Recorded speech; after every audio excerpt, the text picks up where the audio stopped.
শাকিব খানের সিনেমা ছাড়া কিন্তু সেইভাবে প্রোডাকশন হাউসগুলো কাজ করার আগ্রহ প্রকাশ করে না যে আমি সিনেমা করছি। সিনেমাটির নাম সিক্রেট। আমাদেরকে নিয়ে অবশ্যই বুলিং করবেন, কিন্তু সেটা যেন পজিটিভ বুলিং হয়। আজকাল এআই এর মাধ্যমে ছবি, এআই এর মাধ্যমে নিউজগুলো করে, আমি চাইবো এটা আপনারা প্রতিহত করবেন।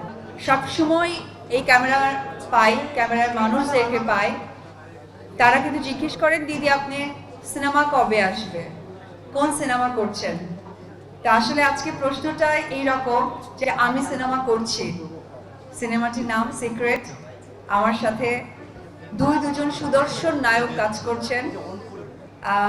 অলরেডি যে নায়ক আপনাদের কাছে পরীক্ষিত এবং প্রত্যেকটা ফেস্টিভ ডেতেই তার ব্লকবাস্টার সিনেমাগুলো আসে এবং এত ভালো কাজ দিয়েছে। আই এম রিয়েলি প্রাউড, কারণ এখন যে হিরো আপনাদের কাছে অলরেডি প্রুভড, তার সাকসেসফুলি অনেকগুলো সিনেমা আপনাদের সাথে শেয়ার করেছে, আপনাদেরকে ফেস করেছে। উনি একাধারে একজন নায়ক, পাশাপাশি উনি একজন প্রযোজক, সফল অভিনেতা এবং আমার এলাকার মানুষ আদর আজাদ এবং অপু বিশ্বাস, দুজনের নামও সরিয়ে দিয়ে শুরু। বিষয়টা সত্যি খুব ভালো লাগার। সো সেটা আমার জন্য অনেক পরম একটি পাওয়া, কারণ আমি আবার দীর্ঘ 2 বছর পর একটি সিনেমা করতে যাচ্ছি।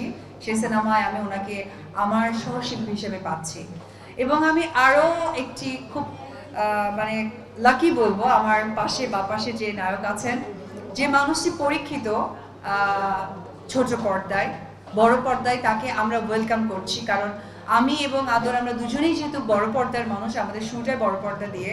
সো ছোট পর্দার একজন হিরোর সাথেও আমরা সে স্ক্রিনটা শেয়ার করব। আমি চাইবো আপনারা যারা এখানে প্রিন্ট মিডিয়া এবং সোশ্যাল মিডিয়ার ভাইরা যারা আছেন, আমাদের চলচ্চিত্রকে এগিয়ে নিয়ে যাওয়ার দায়িত্ব যেমন আমাদের, আমি মনে করি আপনাদেরও। আমাদের একটি পজিটিভ নিউজ, পজিটিভ ভাইবস বাংলাদেশের লোকদের কাছে, বাংলাদেশের দর্শকদের কাছে পৌঁছে গেলে যে আগ্রহটা বাড়ে, সেই কাজটি আপনারা করবেন। এবং আজকে এই সাংবাদিক ভাইদের মাধ্যমে আমি একটি কথা বলতে চাই, আমাদেরকে নিয়ে অবশ্যই বুলিং করবেন, কিন্তু সেটা যেন পজিটিভ বুলিং হয়। যে বুলিংটা দিয়ে যেন আমরা শিখতে পারি, কাজকে সামনে এগিয়ে নিয়ে যেতে পারি। আজকে এমকে প্রোডাকশনকে আমি ধন্যবাদ জানাবো, কারণ আপনারা জানেন বিগত অনেক বছর ধরে শুধুমাত্র শাকিব খানের সিনেমা ছাড়া কিন্তু সেইভাবে প্রোডাকশন হাউসগুলো কাজ করার আগ্রহ প্রকাশ করে না। এটা কিন্তু চলচ্চিত্রের জন্য কখনোই সুসংবাদ নয়। তো সে যেহেতু চিন্তা করেছে, তাকে ইন্সপায়ার করার দায়িত্ব আমাদের প্রত্যেকটা মানুষের। আজকে এই যে ক্যামেরাগুলো আপনারা এখানে উপস্থিত হয়েছেন এবং আপনাদের উপস্থিতি আরো ডে বাই ডে বাড়বে, যখন চলচ্চিত্রের সংখ্যা বাড়বে, শিল্পী বাড়বে, কাজ বাড়বে। আমি একটি কথা আপনাদের সাথে শেয়ার করি, হয়তো এখানে অনেক জার্নালিস্ট ভাইরা আছেন, আমি যতদিন থেকে কাজ করছি তখন আপনারা এরকম সাংবাদিকতায় আসেননি, এইভাবে ক্যামেরা ধরেননি, অথবা আপনারা প্রশ্ন কি করতে হবে আপনারা জানেন না। এবং এখানে আরো অনেক সাংবাদিক ভাইরা আছে যারা আমাদের মেকআপ রুমে বসে চা, আমাদের সাথে লাঞ্চ করেছে, আমাদের ইভিনিংয়ে আমরা একসাথে স্ন্যাক্স খেয়েছি, আড্ডা দিয়েছি। এই যে একটা পরিবেশটা তারা পেয়েছে, এখানে অনেক সাংবাদিক ভাইরা আপনারা পাননি। তো আমার কাছে মনে হয় যারা এই ধরনের ভালো লাগার সময়গুলো আপনারা পাননি বা শেয়ার করতে আসেননি, তাদেরকে পার্সোনালি আমি অনুরোধ করে বলবো যে চলচ্চিত্রের সুন্দর একটা সুসংবাদ যখন আপনারা সোশ্যাল মিডিয়াতে দিবেন, মানুষের কাছে একটা গুড ভাইবস তৈরি হবে, একটা প্রোডাকশন বাড়বে, প্রোডাকশন কাজের জায়গাটা বেড়ে যাবে। শুধু নায়ক নায়িকাকে ছোট করাটাই কিন্তু আমাদের মূল লক্ষ্য নয়।